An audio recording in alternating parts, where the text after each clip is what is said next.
What's going on, everybody? No Huddle Show. Eliot, Shorr-Parks here. Matt Lombardo. And Matt, we finally know the Eagles' playoff opponent after really, even though the Eagles didn't play this past week, really weeks of talking about who they might play in the first round. We speculated maybe it'll be the Saints, maybe it'll be the Panthers, maybe it could be the Rams. One team we never really talked about is, of course, the team that they're going to play. They will be playing the Atlanta Falcons next Saturday, 4:30 at Lincoln Financial Field. I know we both watched the game on Saturday night, the Falcons game versus the Rams. So before we get into too much specifics, I mean, I think this podcast is just going to kind of be to talk about what our initial thoughts are. So just right off the bat, what do you think? What was the first thing that popped in your mind when you realized, as the Falcons were up on the Rams and it looked more and more realistic that this was going to happen? Yeah, Elliot, first of all, two really thrilling wild card playoff games, both in the AFC and the NFC. And hopefully Sunday lives up to the billing. And next weekend, of course, with the Eagles, we get a really good game. I thought watching that game last night, Elliot, that, I think the Falcons are beatable. And up until about the middle of the fourth quarter, when Matt Ryan led Atlanta down the field and had that, miracle throw off his back foot to Julio Jones for a touchdown, the difference in that game with the Rams playing kind of jittery, not really playing all that well on either side of the ball, the difference in the game was two Rams giveaways on special teams. So I don't think that Matt Ryan and Julio Jones and the Falcons on offense are the same team that went to the Super Bowl a year ago. I think this defense is going to present some issues for Nick Foles and the Eagles, but I don't think this is the same Atlanta team that jumped out to a 28-3 lead on the Patriots in the Super Bowl and blew it. I think they're a really good team. I think that nobody should take Matt Ryan and Julio Jones lightly, but I do think that this is a good matchup for the Eagles and a very beatable opponent. Yeah, last night when the game first started, and I was watching, the Falcons, they jumped out to that early lead. I think they were up 13-0 on the Rams. I tweeted out, the Falcons are not a team I want to see if I'm the Eagles. I'd rather see the Panthers just because of the offense the Falcons have. But the more I watched the Falcons, one thing I really liked about what I saw from them was they kicked a lot of field goals. I think Matt Ryan might have had 4 or 5 last night, and 2 of those came from when they got the ball basically in the red zone. So they struggled to score to a certain degree last night, even though I think they ended up with 26 points. Yeah, they won 26-13. But yeah, I mean, Matt Ryan he's like Adam Vinatieri. They're ageless wonders, and I believe he kicked 4 field goals, and it was just one of those things where, their red zone offense up until that Matt Ryan drive and that pass to Julio Jones in the fourth quarter, the Rams did a nice job of keeping them out of the end zone for the large part. But when you give up 26 points at home, it's going to be tough to win in the playoffs or any time for that matter. Well, I guess what I'm saying is the fact that the Falcons struggled to get in the end zone last night is big because you have an Eagles team that has struggled to score with Nick Foles at quarterback, and seeing them only be able to get field goals instead of touchdowns, that's got to be encouraging for the Eagles defense going into next week and the offense. Yeah, no, I agree. And I think that when you watch last night, the Falcons defense, I mean, they're aggressive. They fly to the ball. They're big hitters. It's really going to be incumbent on the Eagles running the football. And somebody tweeted at me this morning whether I would buy or sell the notion that if the Eagles rush for 100 yards or more, that they'd win the game. And I'm not ready to make that leap because if you watch last night, Todd Gurley rushed for 101 yards. The Rams had 115 rushing yards total, and they still lost the game. I think that if the Eagles are going to beat the Falcons, the pressure is going to be on the Eagles defense. I mean, you're going to have to man up against Julio Jones. He had 10 catches for 135 yards in their meeting last year.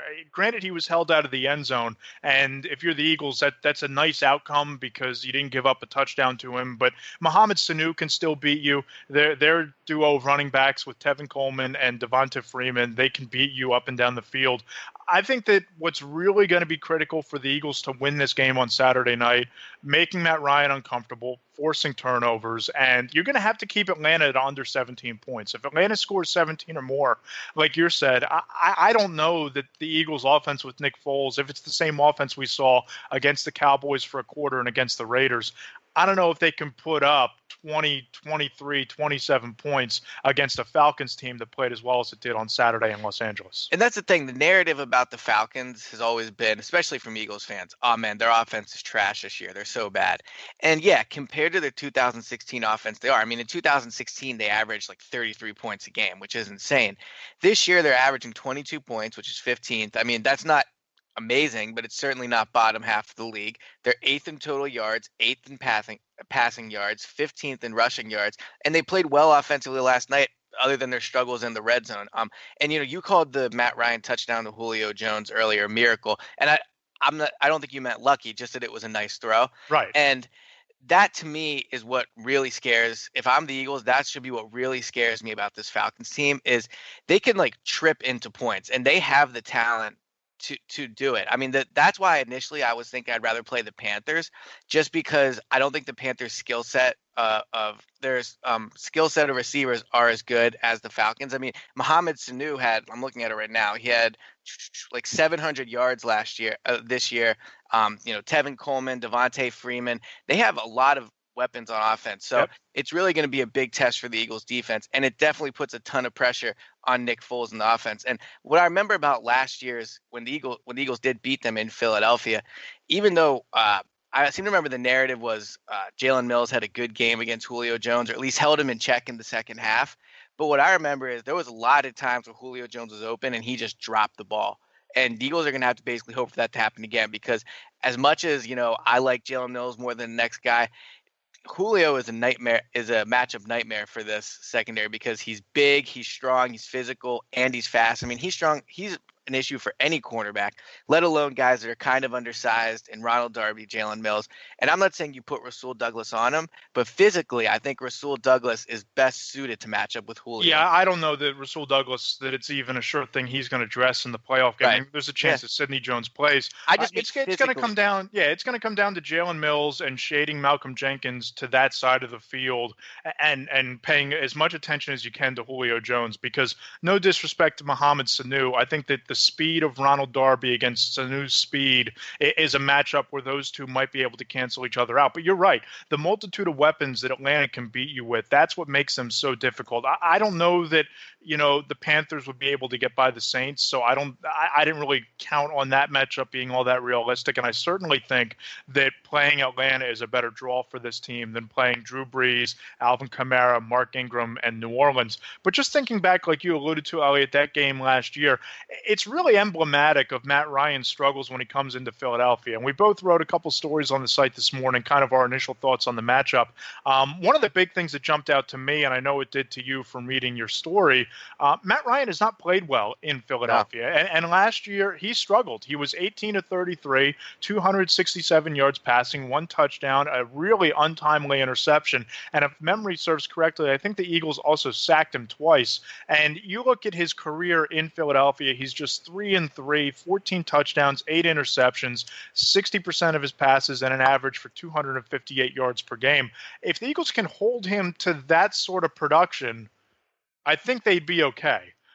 What you don't want to see is Matt Ryan throw for 350 yards and 3 touchdowns. You don't want to see a vintage Matt Ryan performance in the playoffs against you next week. And talking to Jalen Mills last week, when kind of you didn't know who they were going to play, I just started picking his brain about Julio Jones a little bit. And he basically said that what makes Julio Jones such a tough draw is that he's a grinder out there. He doesn't give up on plays. You can never tell by the way he runs his routes whether he's the primary option, whether he's just a decoy for the running game, and he fights for balls over the middle. He's not going to give up on a pass that's too high. He's not going to give up on a pass that's too low, and that presents a real challenge for a cornerback. Like we talked about, they kept Julio Jones out of the end zone last year, but still 10 catches, 135 yards, and I believe he had a 61-yard catch in that game as well. You got to take away the big play, because you have to limit the red zone opportunities for the Falcons, because as we've talked about, they beat you in a lot of ways. They have a lot of receiving talent. And like we saw in the playoff game against the Rams, all it takes is one, Matt Ryan type throw into the end zone. And, you could be looking at a score there like the Rams saw with Julio Jones in that playoff game on Saturday.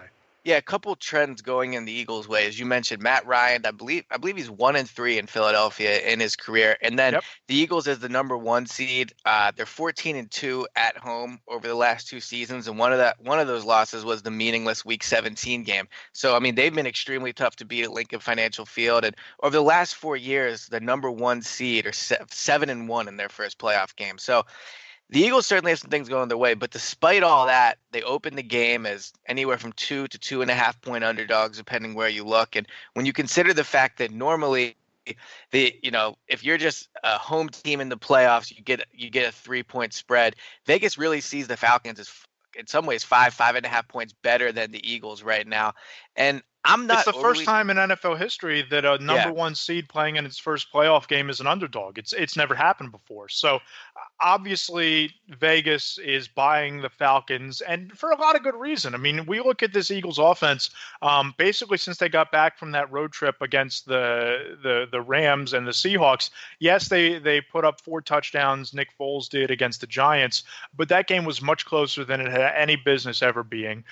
They took a fourth quarter drive to beat the Raiders, who had given up on their season 19-10, and they couldn't move the ball at all. At one point, against the Cowboys and the Raiders combined, when it was the first team offense, they were 1 for 25 on third Right. down. So not being able to move the ball, not having third down efficiency against a high-powered offense like the Falcons, who can beat you with 1 or 2 big plays to Julio Jones, it's not sustainable. And again, I like the Eagles slightly to win the game, but I certainly understand the logic of Vegas installing them as an underdog. Yeah, and that's the tough part really about this Eagles team is so Atlanta this year, 3-5 overall versus playoff teams, which would seem to bode well for the Eagles since they are technically a playoff team. But as you mentioned, with Nick Foles at quarterback, are they really a playoff caliber team? So that means I don't know. That's tough to answer. I don't think if they started the season with Nick Foles as quarterback, they would be they would make the playoffs. So under that regard, I mean, the fact that the Falcons are 3-5 as playoff teams, I don't know. Atlanta's 6-3 on the road this year.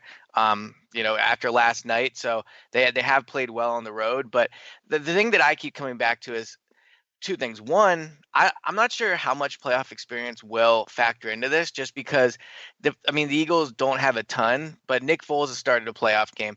But last night, I think you saw with the Falcons versus the Rams, you could really see the difference, how the Falcons are just a playoff battle tested team against a Rams team with, a second-year quarterback, a rookie head coach, and I don't think the roster overall has a ton of playoff experience. You could really see that from the fact that they jumped ahead early and then they made plays late. And that's another big concern. And that's one of the reasons. I mean, look, the Eagles fans could debate, do you want to see the Panthers, the Falcons, the Saints, out of those 3? All 3 of those teams, I mean, you said you're leaning towards the Eagles.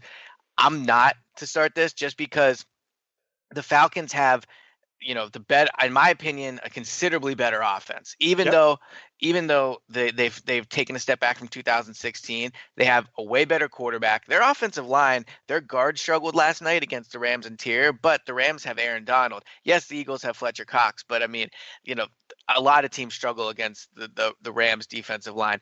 The Falcons tackles are pretty good. I think it's going to be tough matchups for the Eagles defensive ends, and they're going to have to get pressure. Matt Ryan, you've talked about it whenever we've talked about previewing the Falcons. He gets rid of that ball quick, and that's always been the neutralizing factor for the Eagles defensive line. Big time. One of my biggest reasons for worry in the story that I wrote on Sunday morning. I mean, right. Look at what Eli Manning did to this team. Look at what Derek Carr did on Christmas night early on to this team. Between getting rid of the football quickly and a receiver that excels at double moves, it's not a great matchup. And real quick, I know that a lot of people say that we've been very down and very negative and almost too critical on this Eagles team with Nick Foles at quarterback.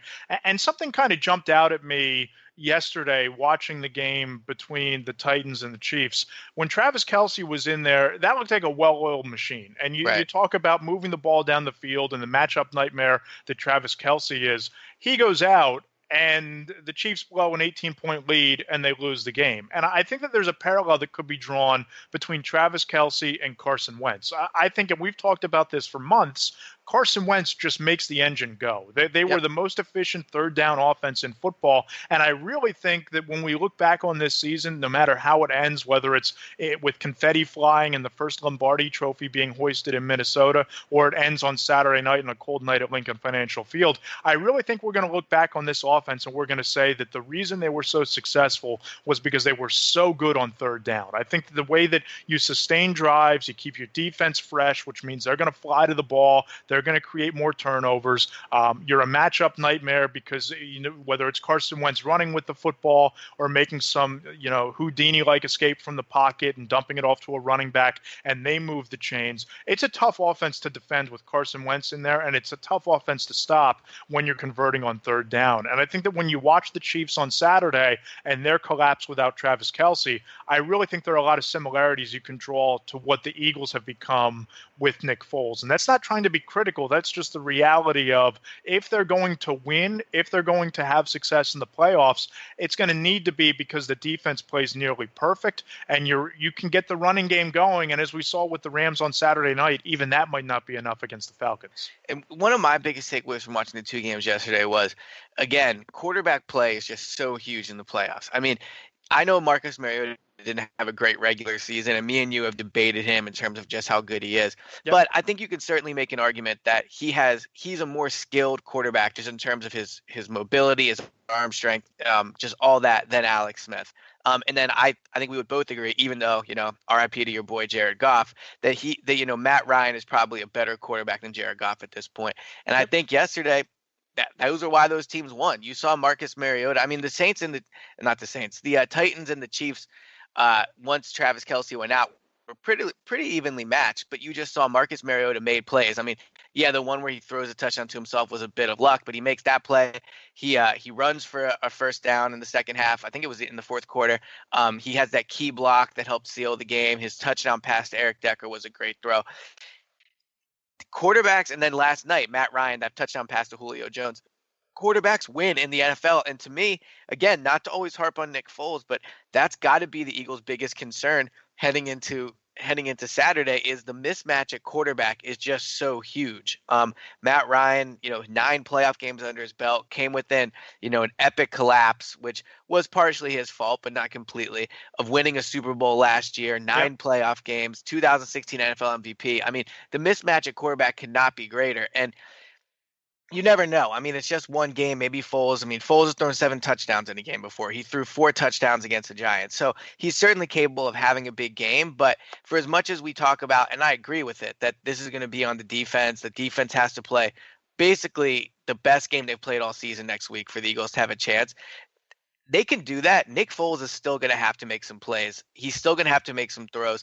And in the last 2-3 weeks, he's not shown the ability to do that. So I think, as much as you can break this down, and if you're Eagles fans, I'm sure you're waking up this morning feeling better than you were had they were matching up with the Saints. But look, I mean, the Falcons are an extremely talented team led by an extremely talented quarterback. And that's a major problem when you have Nick Foles under center. And here's the other thing. They're confident right now. I mean, we can talk about the fact that their offensive production wasn't on the level that it was a year ago. I think you pointed out only averaging a little over 20 points per game during the regular season. You have to remember they were also dealing with a Super Bowl hangover early on. I mean, historically, teams that lose the Super Bowl don't go back to the playoffs next year. And a team that blew a 28-3 lead in the third quarter, that's going to take some time to get over. Now they're playing confident ball. DeMonte Casey, the rookie last night, was flying around on special teams, knocking the ball loose, making plays left and right. The Falcons defense has become a really swarming, opportunistic group over the course of this season.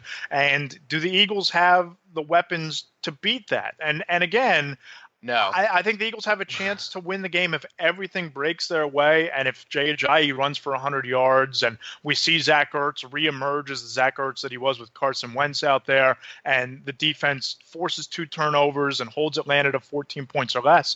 But this is no cakewalk, and if Atlanta wins the game, I don't think the Eagles fans can be angry. I don't think you can look at this and say that the Eagles blew an opportunity. They would have just lost to a better team, and that's justified in the opening line with Atlanta being a 2.5-point favorite. Yeah, no, I agree. I think I tweeted this last night. You can forget the fact that the Eagles are a 1 seed and forget the fact that the Falcons are a 6 seed. If the Eagles beat the Falcons next week, it would be, since I've started covering the team, so that was, Andy Reid's last year and then all the years with Chip and all that, it would be the best win I can think of that they had during that time. And one of the best playoff win. Well, right? but I I just mean, yeah, no, we haven't seen one of those. right, but I just mean just the fact of stepping up to a challenge. I mean, obviously you're right. It's a playoff win, so it'll be huge. But I just mean the fact that this Falcons team, when you take into account that you have Nick Foles at quarterback, they're extremely mismatched, and this isn't a big spot. I mean, this would be an incredibly impressive win. And on the flip side, if they lose this game, I think then what we'll say on the post game pod is just look, they didn't have Carson Wentz, and I think if they had Carson Wentz, people were talking about this last night. What would the line be? I saw someone say double digits. I don't think that would. No, no way, no Yeah, way. no way. If Carson Wentz were healthy, the I think Eagles it'd are be 4. probably about a 4.5, 5 point Yeah, favorite at home. I and mean, even yeah, they're two evenly matched teams at that point. And one quick thing, just talking about what the Eagles defense has to do against the Falcons. I think the blueprint is last year, and John Clark, our good friend from NBC Sports Philadelphia and fellow Curb Your Enthusiasm enthusiast, just like you and big I, guy. throughout the tweet last night. Last year, the Eagles held the Falcons to offensive season lows. 15 points, Matt Ryan's quarterback rating, a season low, 78.7, and a season low rushing yards, while the Eagles ran for 208. So you do that again, you're going to put yourself in a position to win the game. And as much as we talk about what the Eagles don't have without Carson Wentz, if you're looking for a reason to be excited, Alshon Jeffrey wasn't on this team last year. LeGarrette Blount wasn't on this team last year. Jay Ajayi wasn't on this team last year. Yeah. So there are offensive weapons. Lane Johnson was serving his 10-game suspension at this time last year. Brandon Brooks, I don't know that he was playing at the level that he's playing at this year. Jason Kelsey wasn't an all-pro caliber center last year. So, as much as we can say that Carson Wentz is the X factor and the reason that the offense clicks, there are weapons that are on the Eagles this year that weren't here in the game last year. Ronald Darby wasn't here last year. Jalen Mills was a rookie last year. Yeah, and I'll also say Carson Wentz wasn't Carson Wentz last year. Right. I mean, that's true. Yeah. I mean, he's been an MVP candidate this year, and last year I think I was still higher on him than other people were. But it was certainly fair to be, pretty critical of the way he played last year at times. I think 16 touchdowns to 14 interceptions. I'd have to go back and look about what he did against the Falcons. But from what I remember, I mean, he wasn't one of his worst games of the year, if I right. remember. I don't think he was that special against the Falcons. So I still think he's probably slightly better than Nick Foles still. But I mean, to say that, they didn't have the MVP candidate Carson Wentz last year. So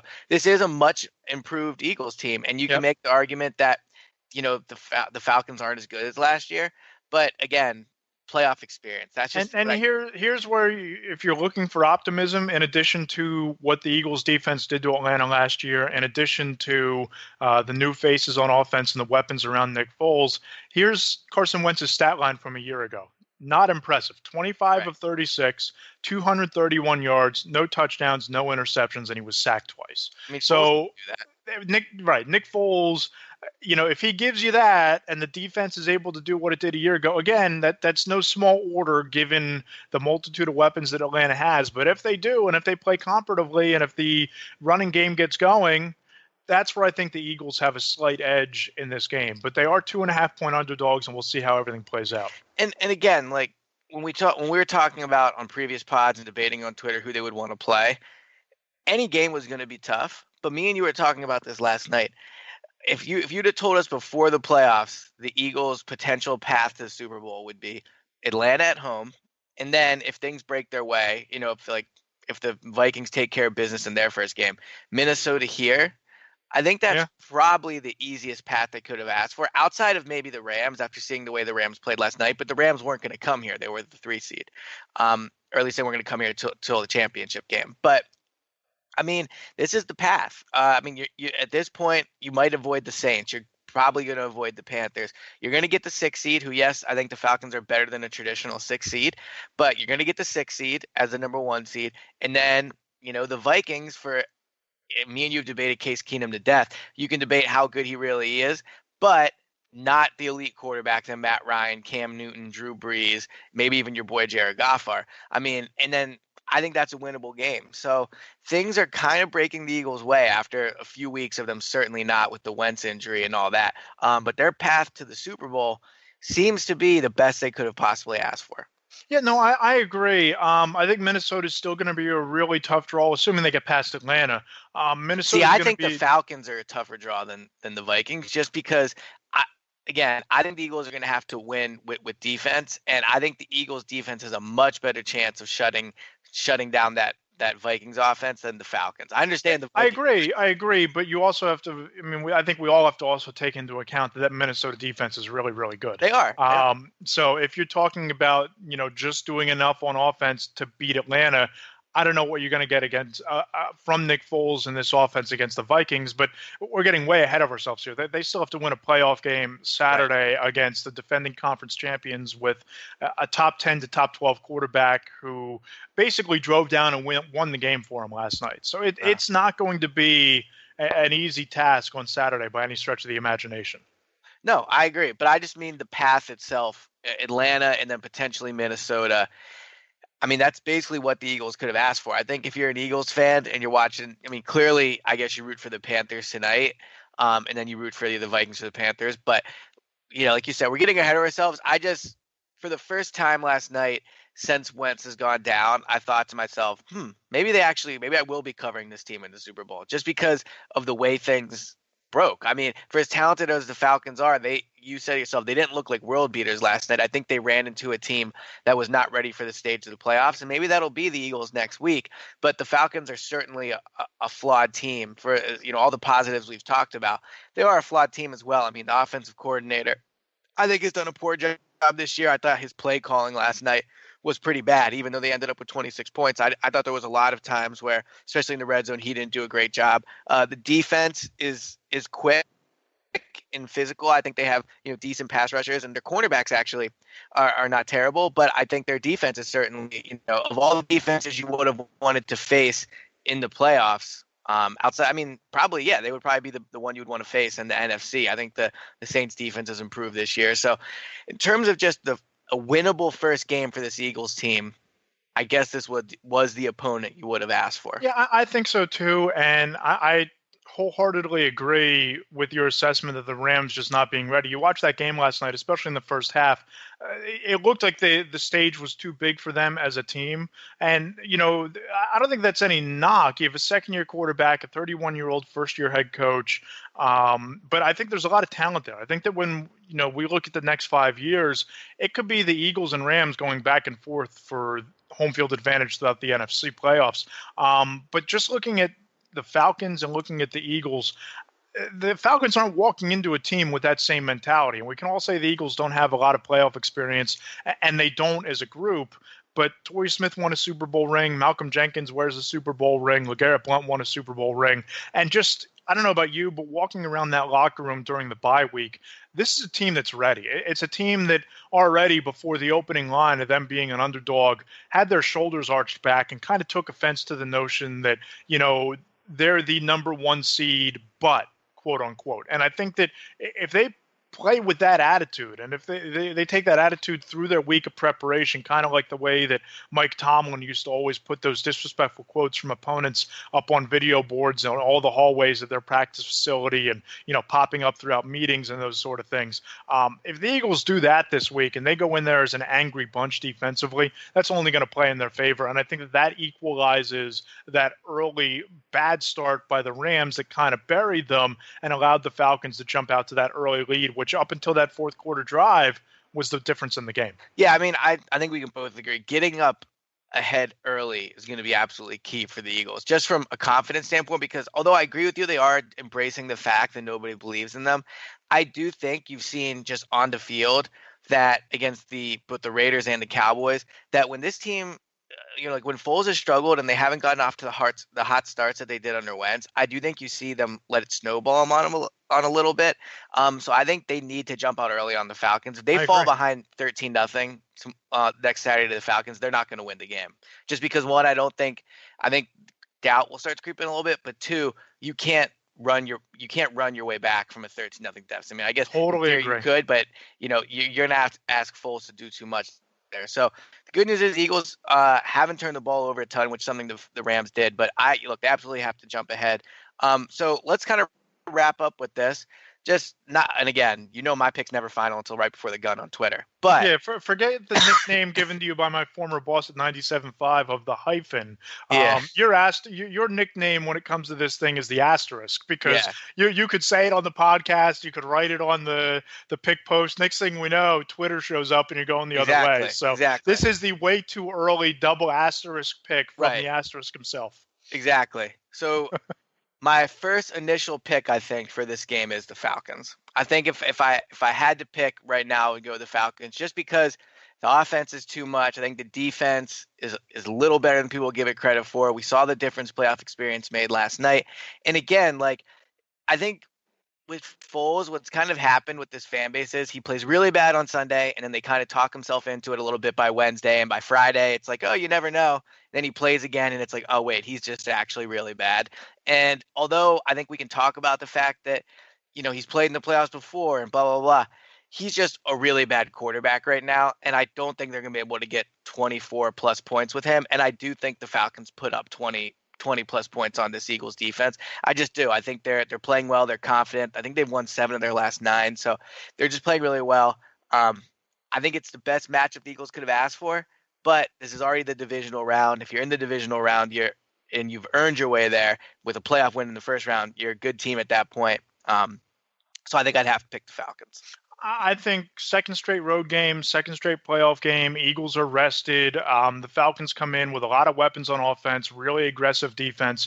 But the Eagles defense is really good too. And I think that slow start by the Rams really buried them the other night. And I don't think the Eagles are going to make those sort of mistakes early in terms of muff punts and in terms of turnovers. And they might go 3 and out a couple of times. Then it's incumbent on the defense to get the ball back.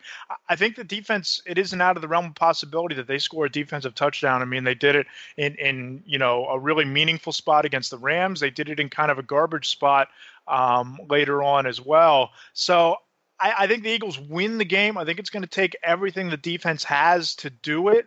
But I think the Eagles wind up winning this game something in the area of 23-20, and it might come down to a late score on the final drive, one way or the other.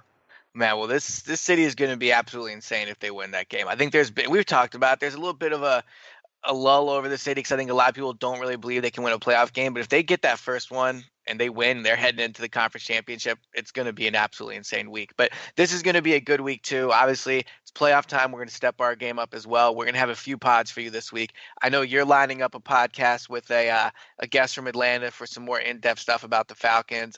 I talked to John Kincaid, who used to work in Philly and now covers the Falcons. So, we'll try to get those for you. And then, of course, we'll have our preview pod. And who knows, maybe one more sprinkled in there depending on the week's events. But if you are listening to this on YouTube, we really appreciate it. But go subscribe, because the subscribing is the way you get it quicker. You get it right into your phone. And this week especially, you don't know when any will be popping up, because we're going to try to, get as many of these we can out, because it's a big week with a big game coming up. And of course, we appreciate your reviews. We're at 352, I believe. We're trying to get to 500 by Saturday.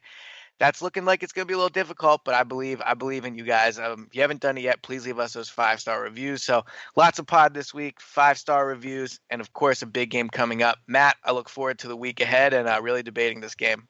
It should be a great week, and certainly counting down the hours till Saturday. Yep. Talk to you guys soon.